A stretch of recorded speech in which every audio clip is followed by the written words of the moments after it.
I could not have predicted that things would have happened as quickly as they've had. I was able to get my consulting business, Special Projects, to mid six figures in 1 year through AI, which is truly insane. Welcome to Smart Gets Paid with me, Leah Niederthal. I help women run more profitable consulting businesses, getting more of the clients you want and getting paid way more for your work without sacrificing your time. But I've never been a salesperson. My background is in corporate marketing, and when I started my own consulting business, I learned pretty quickly that it's about 1,000 times harder to sell your own stuff than it is to sell someone else's. So I taught myself how to do it, I turned it into a methodology, and now I teach that proven methodology to my clients. So whether your consulting contracts are $10,000, $100,000, or more, if you want more clients you love, more work you love, and to get paid more than you ever thought possible, then you're in the right place. Let's do it together. Thanks for tuning in, and don't forget to rate, review, and share. Hey there, Leah here, and thanks for tuning in. I hope wherever you're listening to this, wherever you are right now, I hope you're having a great week, making some good progress in your business, and taking some time for you. So raise your hand if you'd say you're a little impatient. I mean, okay, if you're driving, keep your hands on the wheel, but just generally, how many folks listening would say that you're a little impatient? I'm willing to bet it's most of us. I mean, I know I definitely am. And it's funny because when I had kids, I was a little worried that my tendency towards, being a little impatient would cause me to be a really impatient parent. Because, of course, kids can try your patience. But what I've actually discovered is that having kids has made me a more patient person overall, which I'm sure is better for everybody who interacts with me. But running a business has not cured my impatience one bit. And when you're the one responsible for making it all happen, the time that anything takes can feel really, really long, which can be hard when you're running a business because things just take time. But some of that time it's spent doing something you don't need to do, which is just spinning, trying to think your way through something, second guessing yourself, starting over, or, just not quite getting there. And over the years, I've noticed something.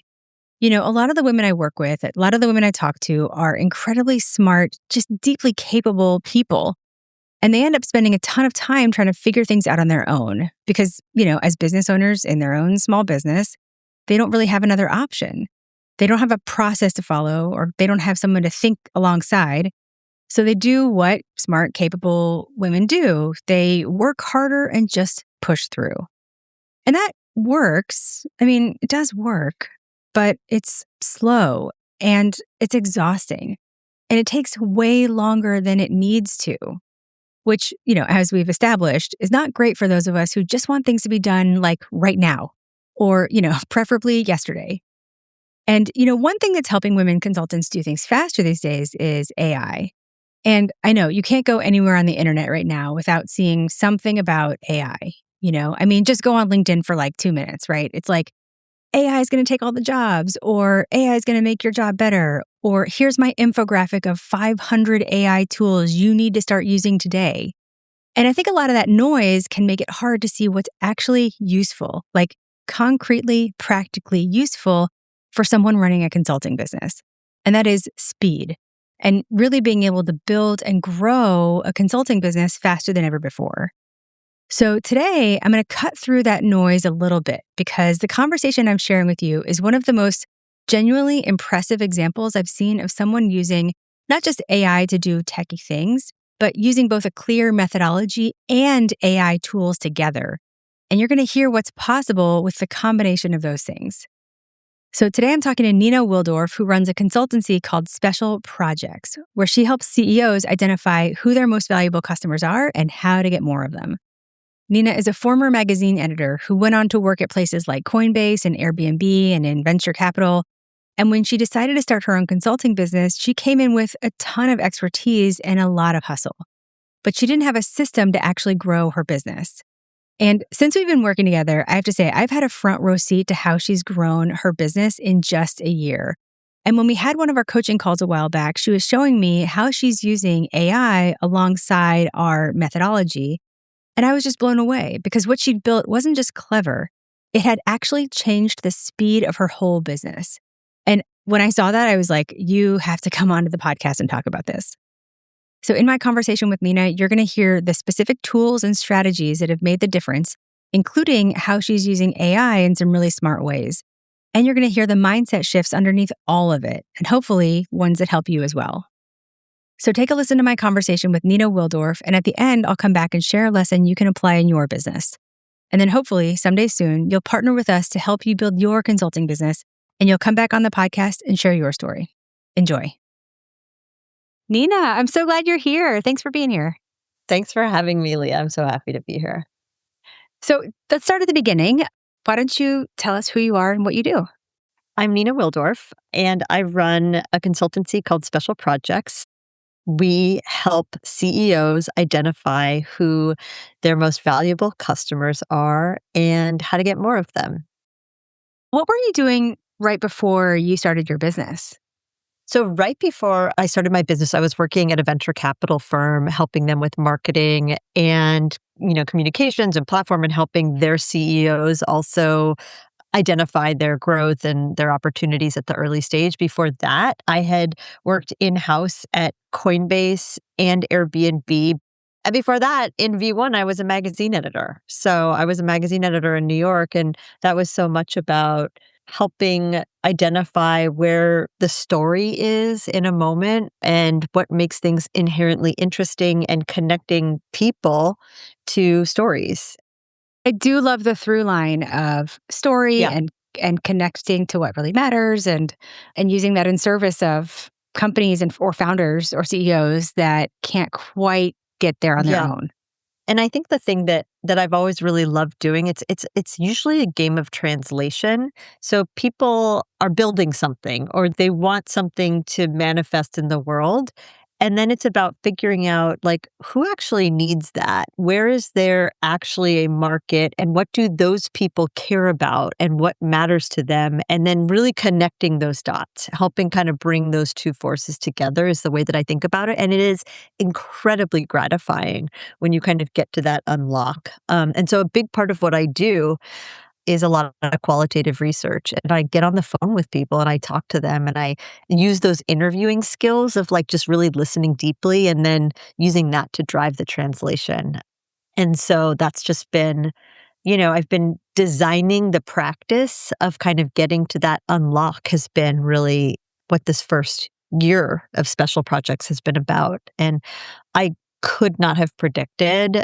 Truly, I know people say that all the time, but it is true that things kind of would have happened as quickly as they've had in terms Yeah. of, the business forming and coming together. Yeah. Well, let's start sort of at the beginning of our story, in terms of the business. Like take me back to when we started working together. Like what was going on in Yeah. the business of Special Projects? So I remember very clearly the first time we had our first call. I was randomly at a business in New York, and I kind of pulled myself into a conference room to take that first call with you. And so what was happening with Special Projects was it was an idea that I had. So I was a little earlier in the process than generally you tend to work with people, but I've always wanted to be an entrepreneur. It's in my family. My dad always had his own practice. He was a lawyer. And I've always loved going in and out of things. And there were times at which I always felt like, I would get docked when I was like in corporate or working for companies where they were like, you're jumpy. You move around a lot. And I realized later that I'm like, wait, no, that's actually the point. I want to go in and out of things. Like that's a feature, not a bug. And I just want to be there at a certain time and then hand the baton to someone else. So I had kind of come to this like clarity in my own head that I was ready to do something more formalized. And I was at a point in my career where I was like, okay, whatever. So I had like a couple sort of proof points. I'd worked with a couple people on the side and used the sort of, without knowing it, like make it so. I would just tell people like, well, you can hire me to do X. And they would say, sure, great. Where do I sign? And I was like, oh crap, I need a contract. I need like, what am I actually, you know? And so what happened was I had heard I'm in a bunch of women network communities, and this woman that I had come across in one of the communities I'm a part of posted on LinkedIn about a podcast that she was on, Catherine Janisek, and she posted Mm-hmm. on about her podcast on Smart Gets Paid. And I was like, what is this podcast? And I started listening to it, and I was like, oh my God, everything that this woman is saying really resonates. And I think I listened to 2 or 3 episodes and I was just like, sign me up. So I emailed you and I was like, here's the deal. I have not made as much revenue as your people have made. I have not really launched this business, but I want in. Like, I'm ready. I want to do this. And then you ran a great process. There's like, you had just a very, now I know what it is. It's whatever, the comfortable sales conversation, the whole thing. Mm-hmm. But it was like, at the time, I was like, this is fantastic. And I think by all measures, I wasn't really ready. Like I think I had like, I don't know, $50,000 in revenue in the business at that time, which was very catch as catch can, Mm-hmm. random Mm-hmm. founder here. And there was no pattern to the business that I was taking on. There was no pattern to the offer, but I could see that there was a way.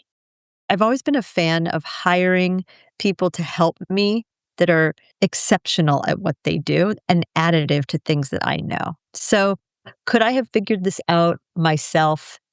Yes, maybe. Not as well and not as quickly. And also, like, why? Why would I? Right. Why would you? Well, and it's interesting you say, I mean, I do remember that. And you were like, listen, here's the deal. Like, I don't meet what you typically have as your criteria. And first of all, you brought so much heart and like so much passion. But also, I do think that, we talk for quite a bit, before we invite somebody to join the program. And there's certain things we sort of listen for, but also we make exceptions for people who like being an editor, right? Like running your own Mhm. thing before shows that you've been responsible for something and you've really had to make it successful. And so those are some of the things that I was listening for, Mhm. in that Yeah. process. And you have like a phrase, because I've heard you say this phrase. Do you That is not know? my phrase. That is not my superpower. Yes, that's your phrase. I've heard you say that multiple times. But it shows Yeah. a really good awareness Yeah. of what you are best at and what you're not best at and what you can supplement with other resources or people or what have you. Yeah. And I find myself, you get to a phase in your life and career. I mean, we try to where we just get a little bit more self aware. This is a life's journey. My life's work of like trying to be self aware. And I would find myself getting incredibly cranky when doing tasks or doing things in the business. And then I'm like, oh, that's because like that is not my superpower. That Mhm. is not my zone of genius, whatever. Great. Let's find other people to do that. And in the case of like the academy and figuring out how to market and sell, which by the way, I mean, it's like ridiculous because that's actually what I help other people do, but it's impossible to do it for yourself. Yeah. And there are people that are great at it that I want to learn from. And I've always been a learner. So I'm like, okay, let me see, what I can do here. I will just say, I know that, I don't, you're going to get embarrassed, but like, to me, like I have an allergic reaction to the idea of sales and marketing, which is ridiculous because that is what I do. But I'm not like a salesy person. I mean, you can hear it in the way that I talk. I'm just like, I will be very honest about, Yeah. what I know and what I don't know. And I feel like there was something extremely logical about this approach that felt very clear and in some ways like mathy to me in a way that I really liked. And every time I've gotten to different parts of the academy where I'm like, okay, now it's time to do this, whatever the next thing. And I would say, yeah, I know all the other people in the academy are doing this thing and take, whatever it is. I remember this came up when it was like LinkedIn and okay, now weed out your network. I'm like, I'm never going to do that. There's no way I'm going to do that. Like, that doesn't make sense, whatever. Then I would like watch it all and I'm like, okay, fine, I will do it. And then it works. It always freaking works. So, where were you hoping to get to? Like, what did you want Mhm. this work or this Yeah. investment in yourself? Where did you want it to bring you? I had a really clear revenue goal because I'm at a stage of my life with my family where that is just the reality. Like, the bills must be paid. And Which I think is so, like everybody's, yeah. reality. But also, are your kids are going to college soon and all of that? Yeah, I've one applying to college and one applying to high school. And we live in a very expensive city. And I like nice things. and we like to travel, and I'm also like, why not? And so the way I had structured it, things kind of worked out really nicely because of whatever intentional kind of I had built good relationships. So the company that I was working at, the venture firm, I'm very close with the GP, the general partner. And I went to her and tried to, I brought this to her and said, I want to start this business. And she was like, that makes great sense based on kind of what you're great at and what you should be doing more of. And we figured out a way where they would essentially become a client. Which is often And what happens, it's when you start a amazing. business. Yeah. And the other thing that I think people don't realize enough is that VCs love a good negotiation. And so, like, for her, it was like, okay, we're sitting on the two sides of a table and we both want something. And, like, how do we get there?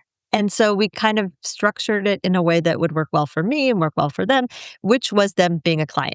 And I was sort of moved to a part-time kind of model. And it was beautiful because it was kind of like I could still help them, also have like some income that was guaranteed essentially. And then I wanted special projects to pick up whatever the rest was going to be. So I'd set a revenue goal, which was the rest.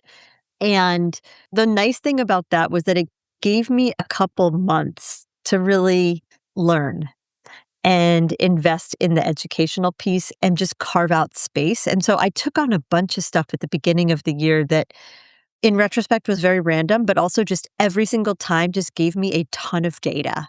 It's all data. It gave me so much data about the type of work I like doing, the type of clients I like working with, the stage of companies I like working with, the sectors I like. I was just taking all kinds of random stuff. How long do I like working with people? Like, when do I Mhm. get bored? Like, just all of it. And so in the past, I had decided, like, when I've worked with people and coach, which I don't do anymore, but um, I would sort of do this retrospective analysis with them of like looking over the course of their year and, helping understand the revenue and what revenue was really gratifying or not. Now I can do that for myself. And so at the beginning of the year, I would say 9 out of 10 were not the people that I think I'm best equipped to serve. And so where we are now is, I ran an analysis at the end of 2025, and it's incredible to say this, but did double the amount of revenue than I had planned for in 2025. And it has gone so much better in some ways than I had expected. It's also been harder in a lot of ways than I have expected. And there's still so much to resolve, but I'm here essentially year plus in. The business is rapidly growing. Like, I am the constraint, on the Yes. business, Yeah. and just the velocity I never could have expected. And I will say, I might be getting ahead of myself. There's no way I could have built this business without two things. One is the academy, and I knew that at the beginning of the year when I signed up. I was like, I'm going to learn. I need somebody by my side. I need people by my side that I can learn alongside, who I trust and I value their opinion. And two, I didn't even realize at the time, because this was early 2025, AI, Mhm. how important that was going to be to me in building this business at every single touch point of the business, building the business, working with my clients. It has completely enabled me to build something that would not have been possible even a year ago. Yeah. Well, I want to dive into both of those things, the tools and strategies that you learned, and then also what you showed me. We had a prep call before this. What you showed me about what you're doing with AI is so cool. And I know it's just gotten you where you are so much faster. And just to be clear, we're not going to say like hard numbers, but your goal was significant. Your Yeah. goal was like not a hedging goal. No, I was like, if I'm going to do this, I'm going to do this. It needs to be meaningful. And yeah, it was not chill. You know? Right. Right. This isn't like, let's see how it goes. No, it was, yeah, Maybe we'll get there. This is like, this is my goal. Sometimes on early calls with people, I'll ask like, what's your goal for, the coming year? And some people are like, oh, well, maybe, and they name a number that's like, I don't know, 10% higher than what they did this past year or something. And I'm like, is that is that a number that you can get really excited about? Let's choose something that you can get really, really excited about. And I remember your goal was something that we could get very, very excited about.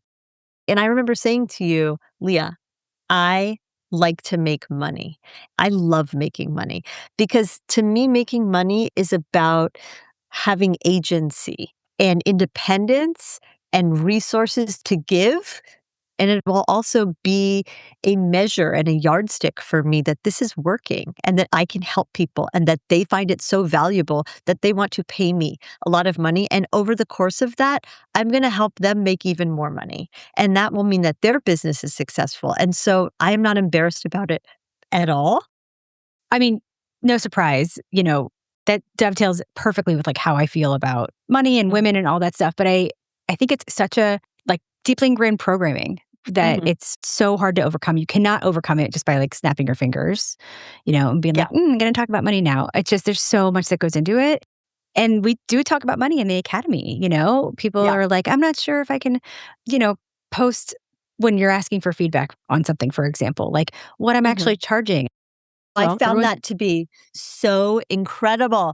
Like in the academy, when people were posting, the first times I saw people post their actual proposals with actual numbers, it was such an incredible eye opener to me. It was so valuable. I'm like, oh my God, does that say $90,000? Whoa. Like I was just like, yeah. that's amazing. And, I think it was just gave me permission to think in a different way that I just didn't understand was available. And so Mhm. now, and I love now, I share my proposals with people inside and out. And I think it's just such an important part of the process. More about growing your consulting business quickly with Nina Willdorf right after this. So let's sort of split this in two. I want to hear about what are the things that really moved the needle for you on the approach, right? Like in your marketing and your sales and this methodology. And then we'll talk about how you applied it, Mhm. or accelerated it using AI. But so what are Yeah. two or three of the biggest like game changers that Yeah. moved the needle for you? The first one I would say is right back to the very beginning.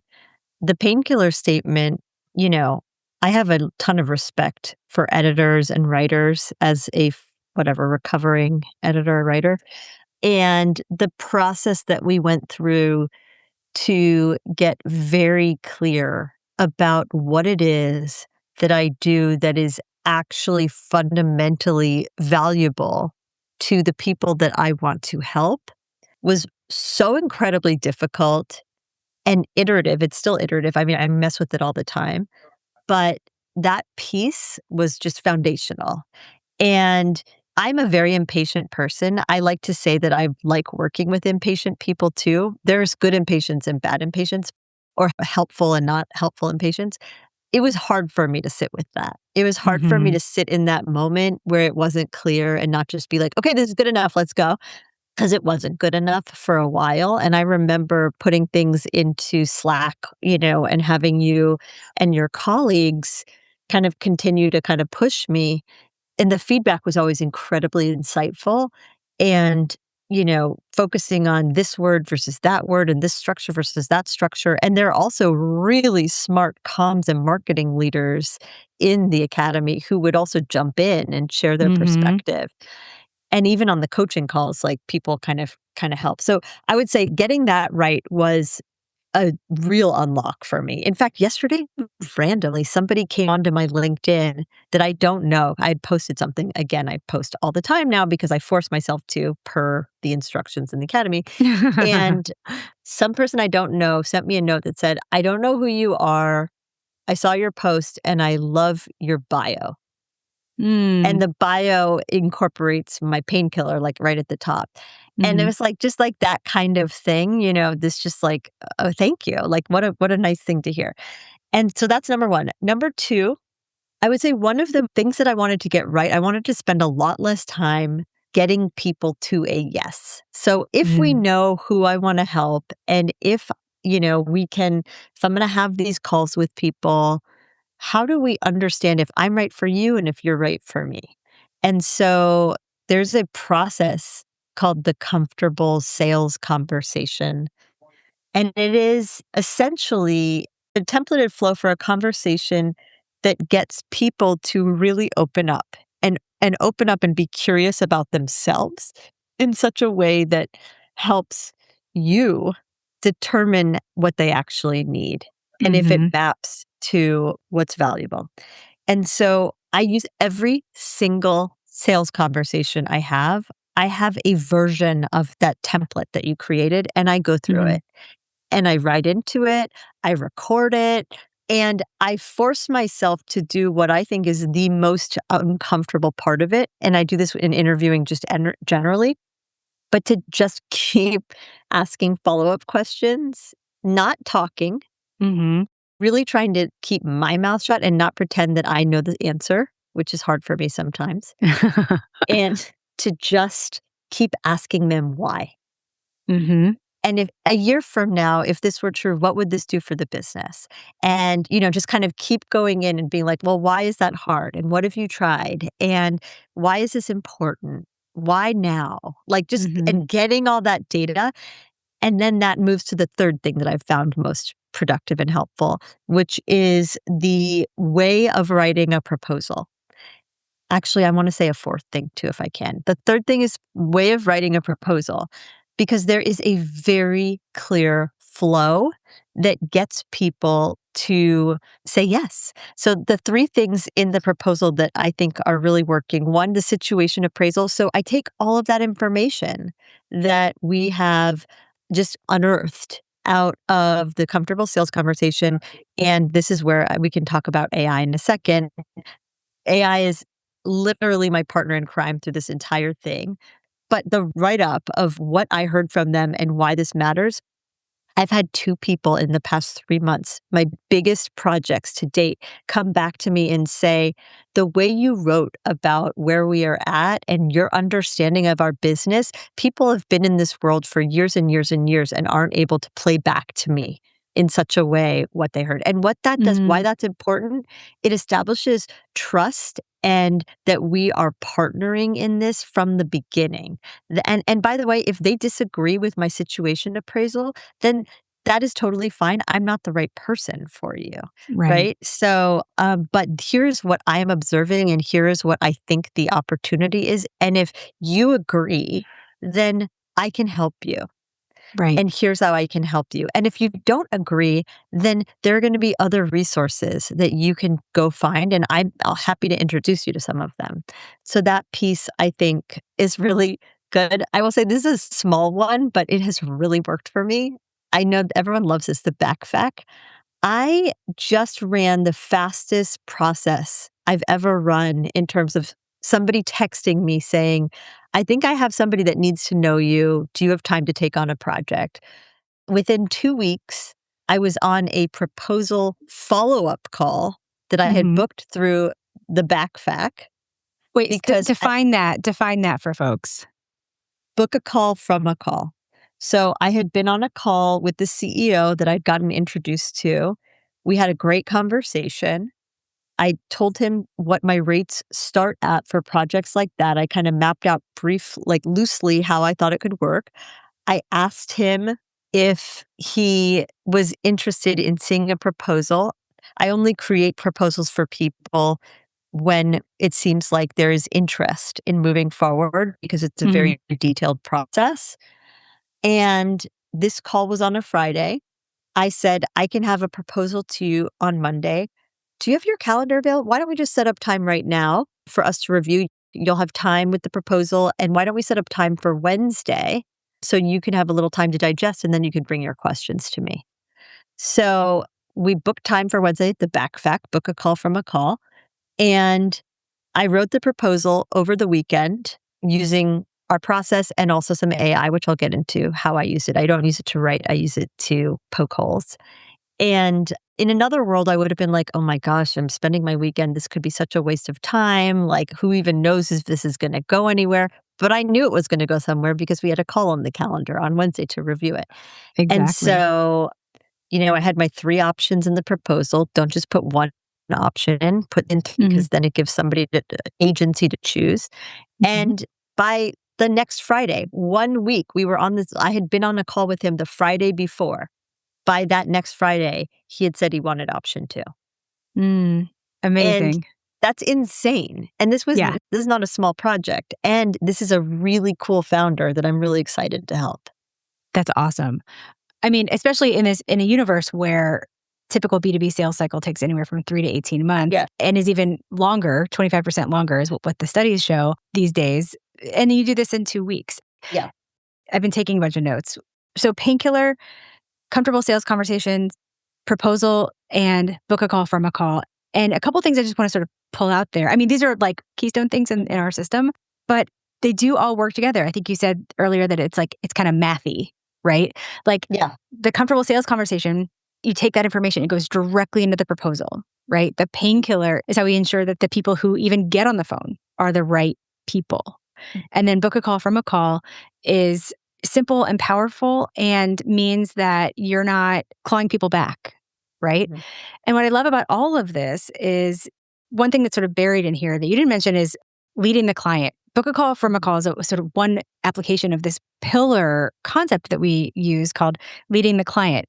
It is up to you to lead this process. The client's not going to lead the process, right? And so all of these together, I mean, the speed at which you were able to do these things, that's how you were able to capitalize on this opportunity. I mean, it's I really totally incredible. agree.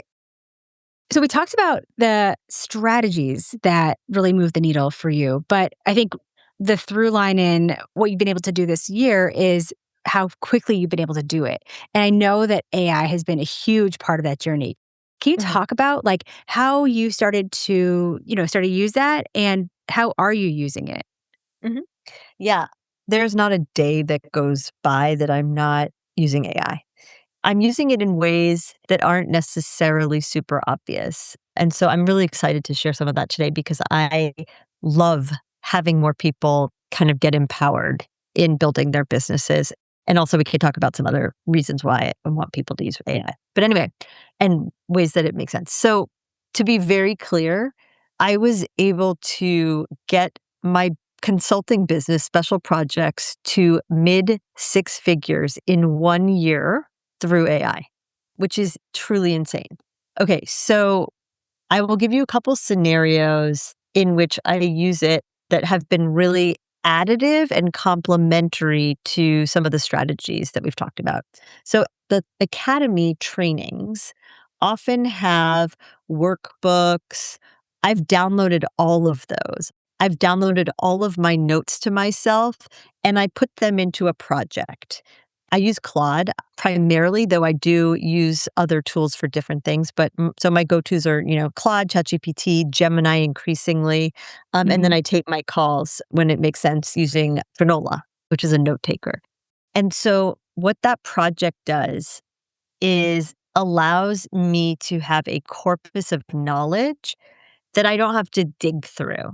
So there is such a wealth of resources, it can almost be overwhelming in terms of like all of the trainings. How do I think about this? How do I think about that? So whenever I'm in a bind, I'll just think like, how should I be thinking about this situation? How should I respond to this email? How should I can go into that project and it's also connected.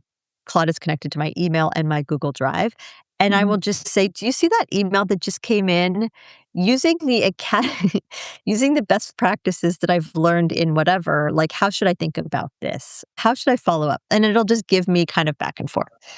The other thing that's really been impactful is we talked about kind of writing proposals. That's a Mhm. very challenging thing to do, and it can take a lot of time. If you're like writing a proposal that, you're putting a big price tag on, like you want to be incredibly thoughtful about how you're approaching it, all of that. I took the outline that we learn. I take proposals that have been successful that I have done that have worked. And then I created a different project that is a proposal generator. So Mm. when I get off of a call, I will take the transcripts of that note. I will take any briefing docs that I have that I kind of use to go into the call, and I will drop it into the proposal generator.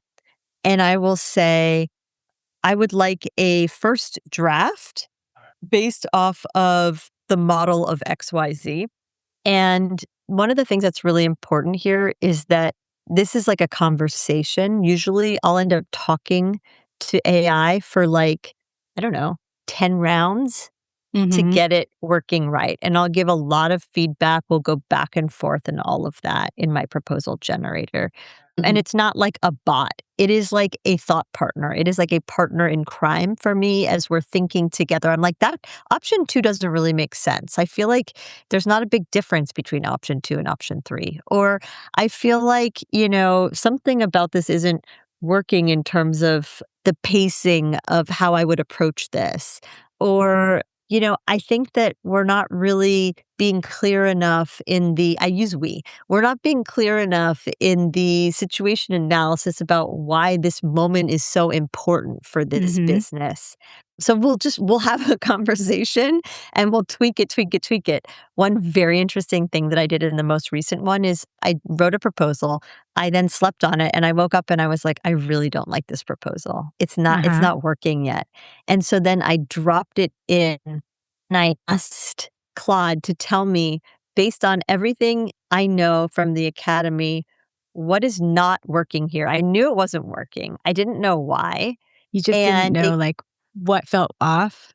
yeah, something about it, it felt like rah rah. It didn't feel like there was like substance in it. Something wasn't working. And I have to tell you, it came back to me with like such a high quality zinger. It was like, your proposal has solid bones but violates several core academy principles. You're writing like a consultant explaining your process rather than a partner helping X person see his inevitable future. The proposal is too long, too plot heavy instead of future focused, and doesn't follow the proven structure that helps clients fall in love with what's possible. Oh my And gosh. I want it to was hire like, this person. and then it gave me lots of ideas about how I could improve it. Oh my gosh, I love this. And having seen how you do this, I am so impressed. I mean, before like the advent of AI, we have examples of people going from like you taking hours and hours and hours to do proposals to doing it in about an hour, right? Using some of the other tools that we have. But this is beyond just the speed of it. I love what you said about having a thought partner to sort of poke holes and stuff. And you said something to me the other day that was like, what did you tell Claude? You're like, please be Oh, honest and I um said I don't like toxic positivity. I wanted, mm, I want Claude to build on my ideas, not to just affirm them. So yes. generally what happens is I'll put in something and it'll say, "Okay, this is good, but here's what I see that you could do better." And Yeah. so that's kind of how I like to work with it, is that I'm not Yeah. looking for it to tell me just all the great things. Though there's one other scenario that I think is really valuable to share, because it can feel really lonely to be a consultant, running your own business, et cetera. And one way that I've found AI to be incredibly valuable, you get off these calls sometimes and you're sitting in your house or sitting in your closet office, whatever, wherever you're sitting, and you're just thinking, that didn't feel very good. And I don't know Mm. why. It didn't land. I don't know why.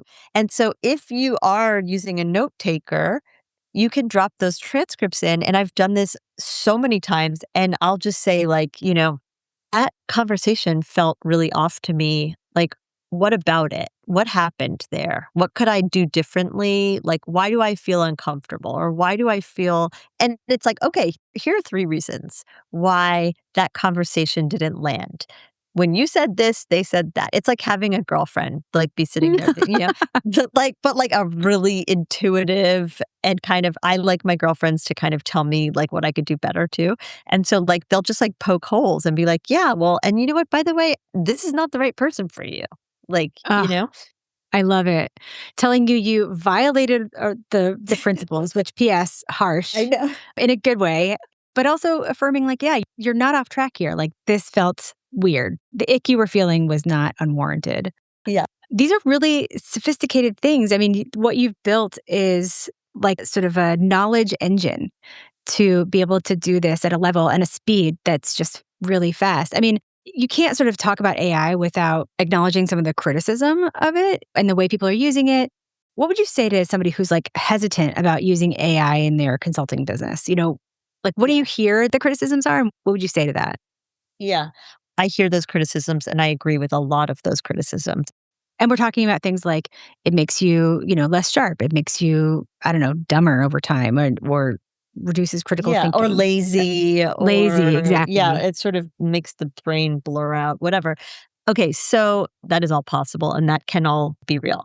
Here's the thing though, if you are running a consulting business, there are 100 jobs you can be doing in a day. And you are probably really great at two of them. And the reality is, am I great at negotiating contracts? I am not. So guess what I use AI for? Help me understand what's standard in this contract, you know? And so Hmm. what do I not use AI for? Writing. I don't use AI for writing because for me, my voice is really important and my clear thinking is what my clients are paying me for. And so, so much of becoming a grown up in business is knowing where you spike and where you can be supported by other people, communities, tech, whatever those things are. And it is a buffet of options right now, is the way I think about it. And so it's about choosing where you plug it in to help you be more successful and have time to do the thing that you are uniquely great at. That's the way I Yeah, think about it. And I I yeah, totally agree. I think about it in terms of like, I think where it can make you lazy is if you use it to do something that you couldn't do. But where I think it's really powerful is help me do something I could never do. yeah. Right? I mean, one thing we didn't really get into, but you showed me about your business analysis over the year and sort of where the opportunities are and whatnot. I mean, looking across all those data Mhm. sources and client experiences and whatnot, I mean, that would have taken who knows how long if you had ever had the Right, time to do it, right? right. So help me do something I can't do. Having now these tools, both strategies and tech tools, we talked about how the business is different. As a business owner, how are you different through this process? It's actually inspired me to start another business. I've become so excited about all of the ways that it's helped me that I've joined forces with another woman consultant, and we basically are trying to open source all of the ways we're learning and sharing ideas. And we've called it Aged Intelligence Society. And we started a Substack just to share ideas. And it's honestly just giving me so much energy. I'm trying all these things all day. I want other people to try them, You're and it's saying just you're so much saying fun. you're saying these things like AI tools, Strategies. Yeah, right? strategy, like how to use AI actually. So an example is, we're navigating our lives. We have very full lives. Like, what is actually a way that AI is going to help me? Yes. Oh, I love it. So aged intelligence AI, right? But aged Aged intelligence society. Intelligence How can we Society. use AI beyond our business, but for our actual life? So Yeah. genius. Nina, where can people find you? You can find me at special-projects.io or on LinkedIn. And I won't be hurt if you don't like my posts. I'll know that you're seeing them. But I'd love to connect with more people and really share more ideas. It's been so much fun to talk. I so loved having you here. Thank you so much for being here. Thank you for having me, Leah. All right. What a great conversation, right? I hope you found that as energizing and inspiring as I did. And if something in that conversation spoke to you, be sure to post about it on LinkedIn and tag Nina and me. So I always like to pull out one lesson that you can apply to your business. And I think there's a lot we could cover here. But the thing I want you to take away is the perspective shift around using AI that Nina shared. So just to sort of paraphrase, as a consultant, you're wearing like 50 hats. And the reality is you're probably really excellent at two of those things. I mean, maybe three. And the rest you're doing because they just have to get done. And look, there's nothing wrong with figuring things out yourself. There's something that feels really good about it when you finally figure something out on your own. And, for women like us who are used to being, high performers, that feeling is real. It's like a dopamine hit. I mean, I get it. I know that feeling. But that feeling can also keep us stuck in a pattern that's slower than it needs to be.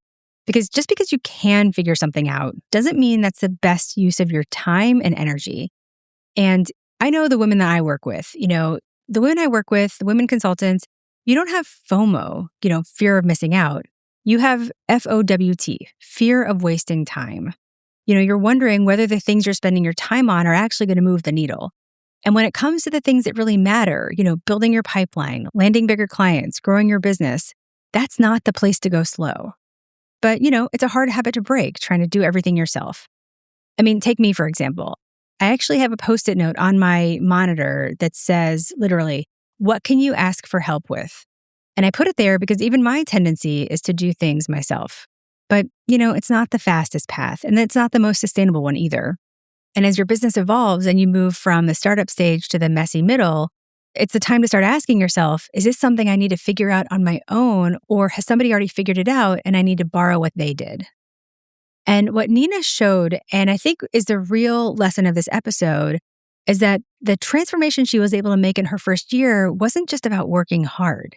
It was about being really intentional about where she spent her time and energy and finding the right support for everything else. For her, that looked like following a methodology she trusted so that she wasn't reinventing the wheel at every step. And it also looked like using AI as a genuine thought partner, not to replace her thinking, but to extend her thinking into the places where she'd otherwise get stuck or maybe slow down. And here's what I want you to notice about Nina. Nina is so sharp and very capable. She didn't look to a methodology and AI because she couldn't figure things out. She did it because she knew that the smart thing is doing it faster with help. Figuring things out wasn't the point. Getting where she wanted to go quickly, that was the point. So my question for you is, where are you still trying to do it alone when you don't have to? What's sitting on your plate right now that's draining your energy or slowing you down when there actually is a better way and a faster path or a tool or a system or a resource that could help you get there? I mean, borrow my Post-it note. What can you ask for help with? That's the question. Because when you start answering it honestly, things start to move a lot faster. All right? I'd love to hear what stood out to you from this episode. Take your biggest takeaway, your biggest aha, and post about it on LinkedIn and tag Nina and me. I know we'd love to see it and give you a signal boost.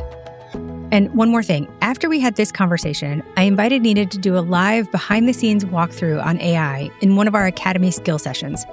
So if you're already in the Academy, you can find that in the System Booster section in the portal. It's definitely worth checking out. All right. Thanks so much for listening, and I'll see you next time.